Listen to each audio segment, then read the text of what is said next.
This project made me question my love for woodworking. 2 different shops, 100 plus hours of work, and a crazy design. This project really did bring it all. Question is, was it worth it? This is me from about 6 months ago, not knowing that I was about to embark on the most arduous project of my life. And you might wonder yourself, Griffin, why did you have to do this in 2 different shops? That's an excellent question, and that's a long story, but I had a funny little situation in life where I found myself needing to set up a shop at my in-laws' garage for a few weeks, so that wasn't ideal, and I should have known from the get-go that this project was going to be anything but normal. I'll expand in a little bit more detail later on in this video about why this was such a particularly soul-crushing build for me, but it is going to make for a very good video because this is a very interesting project.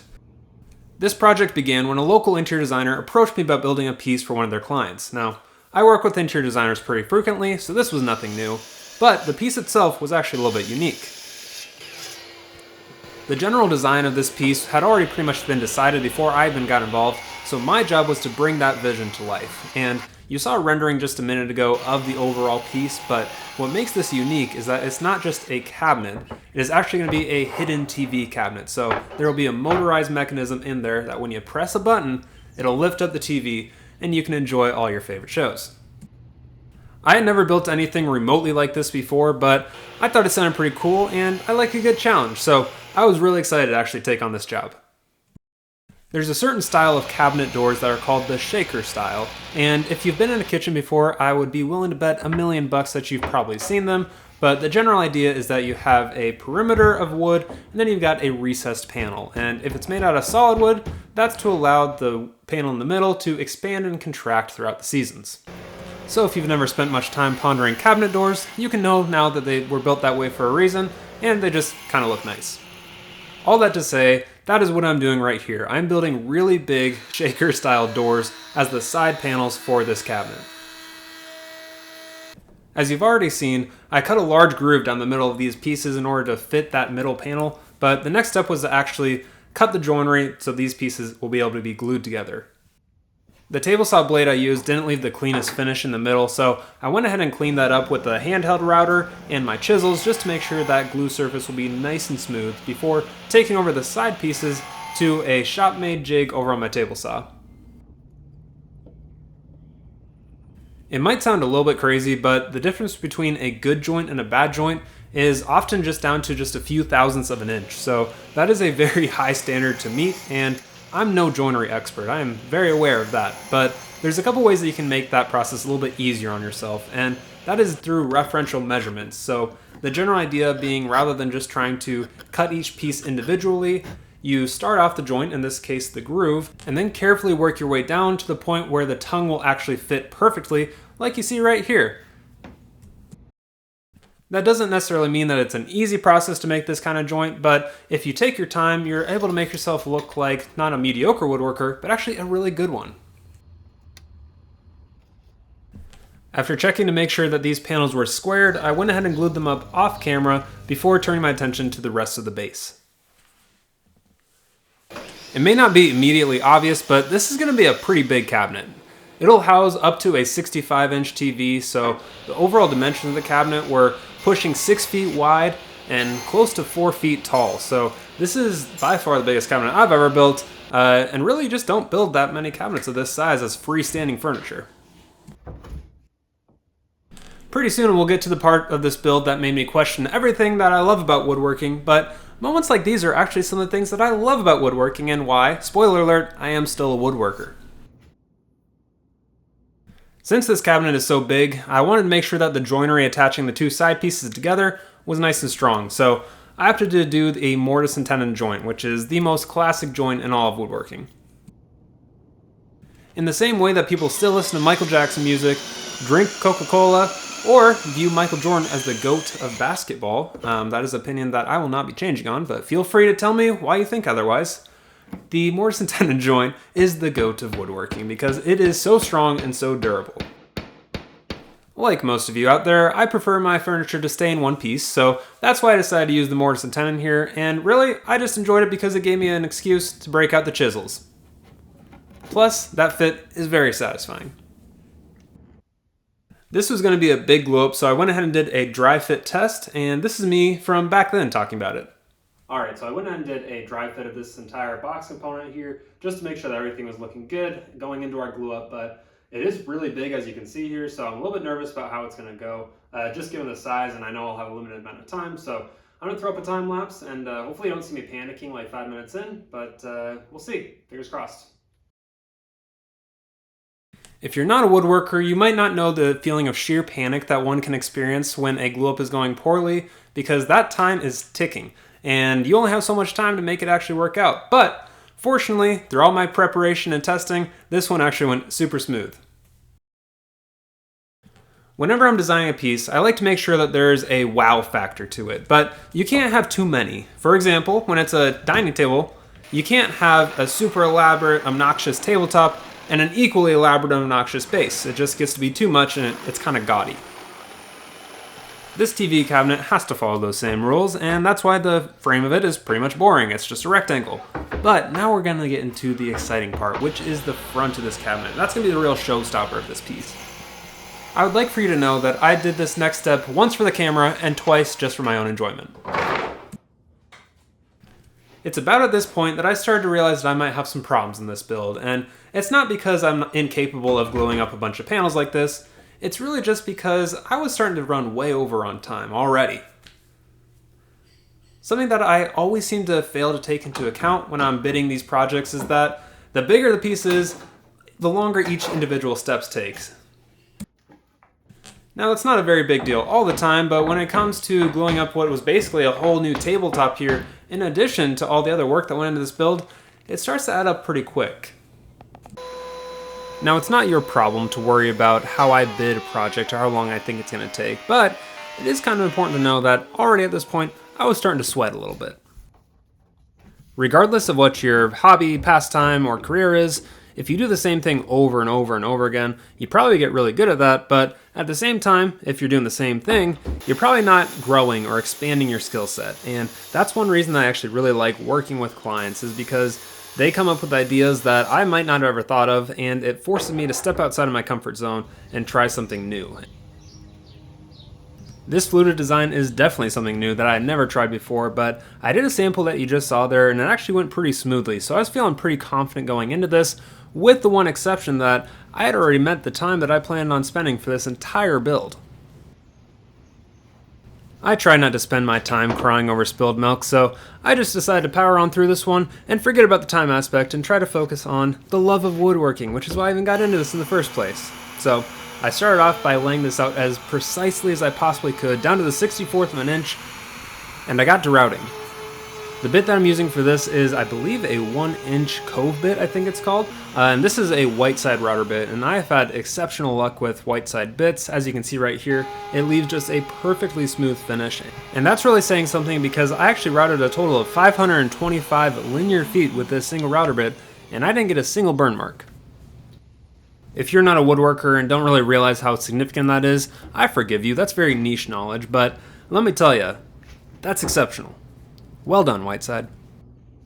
Despite the fangirling over this router bit, I am actually not affiliated with them at all and do not get paid by Whiteside one bit, so I just enjoy them, and you should go check them out if you want a good router bit.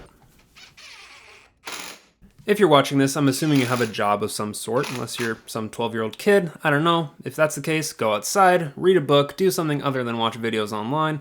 But if you are one of those people who have a job, you can probably relate in understanding that not every part of your day job, or maybe any of it, is very exciting.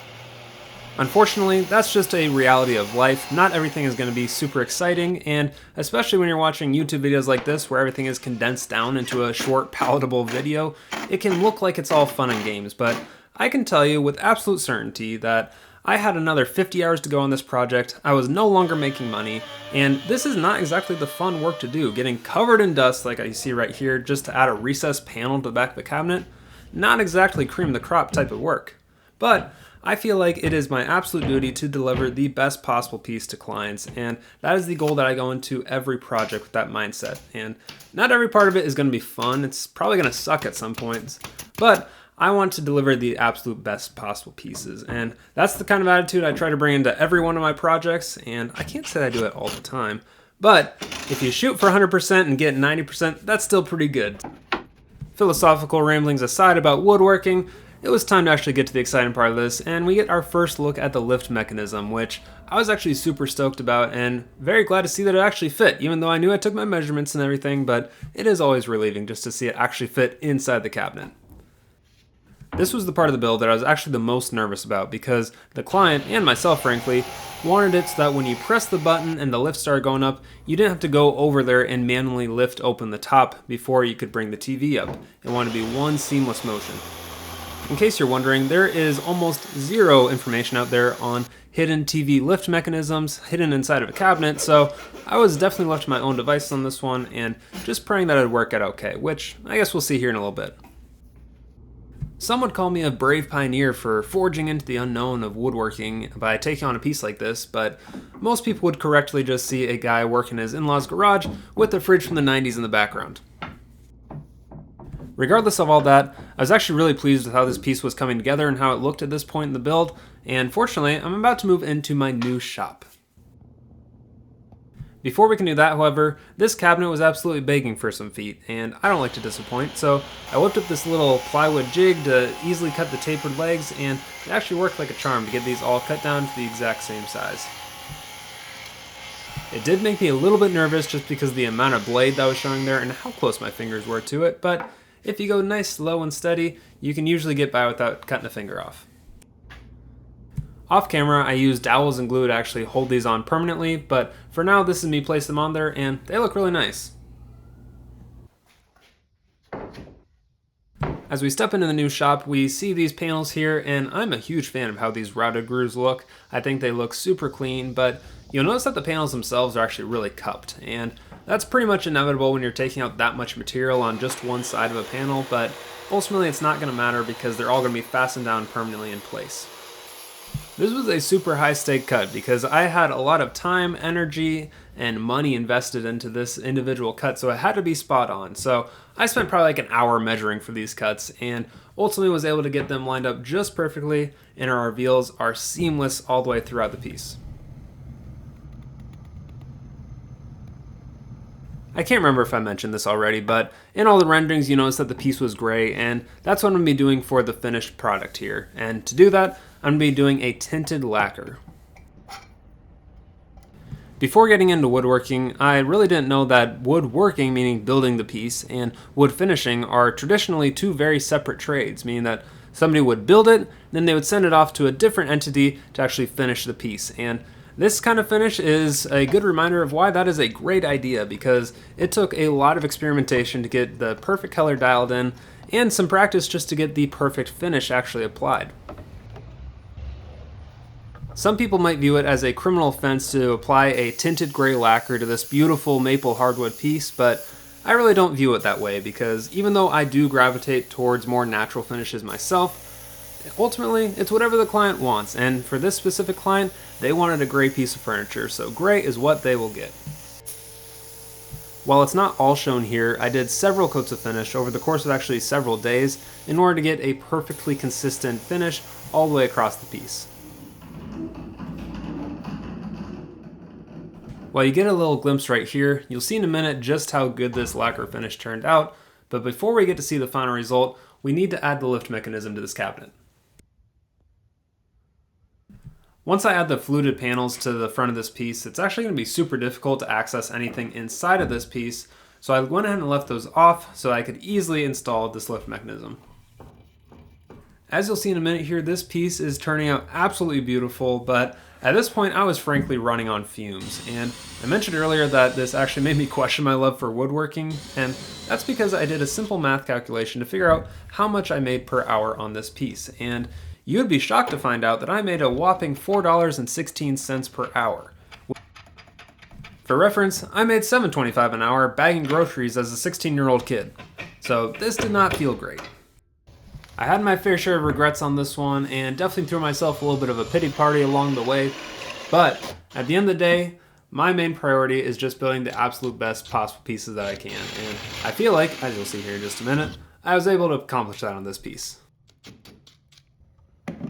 The process of installing this TV lift and the power mechanism was actually super easy, but one thing that I couldn't get off my mind as I was building this piece is what happens if that remote just gets lost? And the short answer that I found is that there is no really solution to that. You just have a lift that no longer functions. So this is a lot of stress, and one reason that maybe I wouldn't want this piece for myself, but apparently the clients didn't worry too much about that, and I guess are more responsible than me. The final step in the assembly is to install the fake cabinet door and drawer fronts, and fake is probably not the best word for that. They're faux panels, but at the end of the day, they are non-operable and will never function. So the main priority was to make sure that the reveals were all perfectly even throughout. So that's what those little spacers are for, and after much difficulty climbing in and out of this thing to fasten those panels down, this thing was just about wrapped up. And without further ado, here are some beauty shots of this piece and the function of the lift mechanism. I'm super pleased with how this piece turned out, and it was a lot of ups and downs throughout this one. Actually, just mainly downs, but we ended on a high here, and it turned out absolutely beautiful. So I'd like to thank you for coming along on this journey and watching this build process. If you enjoyed this video and want to see more, make sure and subscribe so that you don't miss out on my future videos. And yeah, let me know any feedback that you may have in the comments. I will read and respond to every single one of them. So yeah, thank you for your time, and I'll see you guys on the next one.